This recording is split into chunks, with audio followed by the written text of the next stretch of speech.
우리가 신앙생활을 하는 그 목적은 내 영혼이 구원을 받아 천국을 가기 위해서입니다.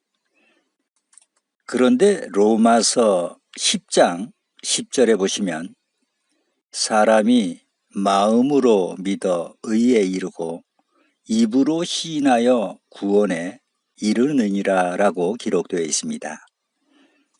그리고 베드로전서 1장 9절에서는 믿음의 결국 곧 영혼의 구원을 받음이라 라고도 기록이 되어 있죠. 이 말씀으로만 본다면 우리가 구원을 받는다는 것이 정말 너무도 쉽고 간단한 것 같습니다. 그렇다면 여기서 잠시 우리가 한번 좀 생각해 볼 점이 있습니다. 믿음으로 구원을 받는다는 그 믿음이 과연 어떤 믿음이냐 하는 것입니다. 그저 단순하게 마음으로 믿고 입으로 시인하면 누구나가 다 구원을 받을 수 있느냐 하는 문제입니다. 만약 그렇다면 교회를 다니는 사람들 가운데 구원을 받지 못할 사람이 누가 있겠습니까? 믿기의 세상 일을 다 뒤로 하고 교회를 나가서 찬송을 부르고 주여 주여를 외치고 땀 흘려 봉사도 하고 애쓰고 수고해서 벌은 물질까지도 교회에 헌금과 11조로 드리는 것이 아니겠습니까? 이것은 크든지 적든지 모두가 믿음에서 나오는 행위라 할 수 있습니다. 그러기에 기독교인들의 대다수가 예수 믿고 구원을 받았다는 말을 너무도 쉽게 당연한 듯이 합니다. 하지만 이것은 믿음 속에 담겨 있는 하나님의 뜻을 바르게 이해하지 못해서 크게 오해하고 있는 것입니다. 왜냐하면 믿음이란 그 말씀 속에는 행함이 함께 포함이 되어 있기 때문입니다. 야고보서 2장 22절에 행함으로 믿음이 온전케 되었느니라 라고 기록되어 있습니다. 24절에는 사람이 행함으로 의롭다 하심을 받고 믿음으로만 아니니라 라고도 기록되어 있습니다. 로마서에서는 믿음으로, 야고보서에는 행함으로 믿음이 온전케 된다고 알려주고 있습니다. 그리고 17절에서는 행함이 없는 믿음은 그 자체가 죽은 것이라고도 기록되어 있습니다. 과연 행함이 없는 죽은 믿음을 가지고도 구원을 받을 수 있을까요? 만약 받을 수 있다고 생각을 한다면 그것은 어디까지나 본인의 희망사항일 뿐입니다.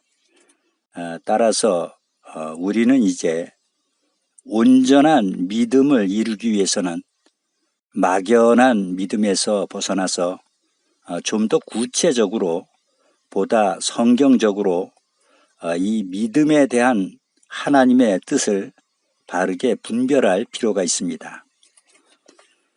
그렇다면 여기서 강조하는 행함이란 어떤 행함을 가리킬까요? 대개 성도분들이 주로 봉사 잘하고 11조 잘하고 이웃을 내 몸과 같이 사랑하는 행위 등을 생각하는 분들이 많이 있습니다. 그러나 이 같은 행위는 하나님을 믿는 그리스도인이라면 당연히 해야 하는 기본적인 의무이고 행위라 할 수 있습니다.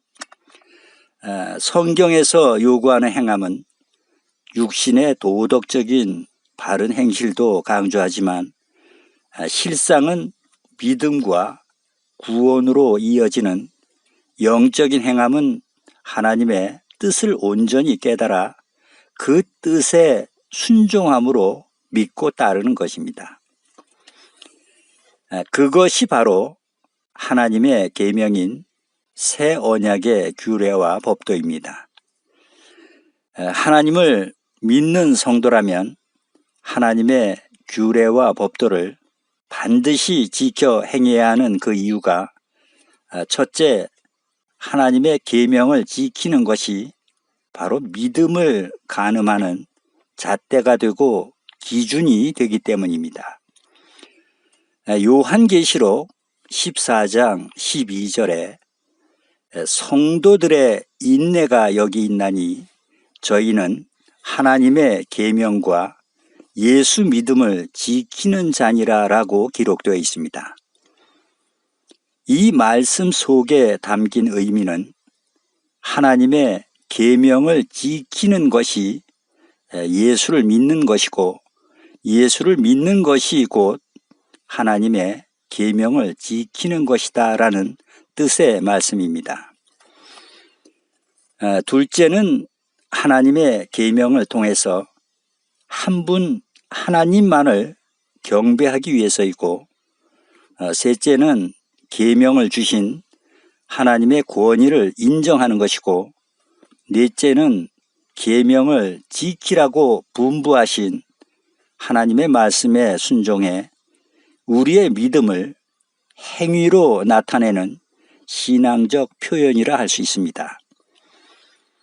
성경은 이것이 곧 사람의 본분이라고 말합니다. 전도서 12장 13절에 하나님을 경외하고 그 명령을 지킬지어다. 이것이 사람의 본분이라 라고 기록되어 있습니다. 이 땅에는 각 나라마다 정해진 법이 있죠. 만약 법이 없다면 과연 이 세상이 어찌 되겠습니까? 아마도 무법천지가 될 것은 불을 보듯이 자명한 일입니다. 이와 마찬가지로 하나님의 나라에도 하나님께서 세워주신 규례와 법도가 있습니다. 우리가 그 법도인 하나님의 계명을 온전히 믿음으로 지켜 행하게 될 때 비로소 하나님 나라의 백성으로 인정을 받게 되는 것입니다. 그래서 하나님께서는 에스겔 11장 20절에 내 율례를 쫓으며 내 규례를 지켜 행하게 하리니 그들은 내 백성이 되고 나는 그들의 하나님이 되리라 라고 말씀하십니다. 하나님은 어떤 자들의 하나님이 되신다고 하시죠? 하나님의 계명인 율례와 규례를 지켜 행하는 자들의 하나님이 되신다고 말씀하십니다. 그리고 18장 9절에서는 내 규례를 지켜 진실이 행할진대 그는 의인이니 정령 살리라 라고도 말씀하십니다. 하나님께서는 어떤 자들을 가리켜서 의인이라고 하십니까? 하나님의 규례와 법도를 지켜 행하는 자들을 의인이라고 하시면서 정령 살리라 라고 말씀하셨습니다. 신명기 4장 1절에서도 너희에게 가르치는 규례와 법도를 듣고 준행하라. 그리하면 너희가 살 것이요 라고 말씀하셨습니다. 여기서 산다는 말씀 속에는 어떤 의미와 뜻이 담겨 있겠습니까?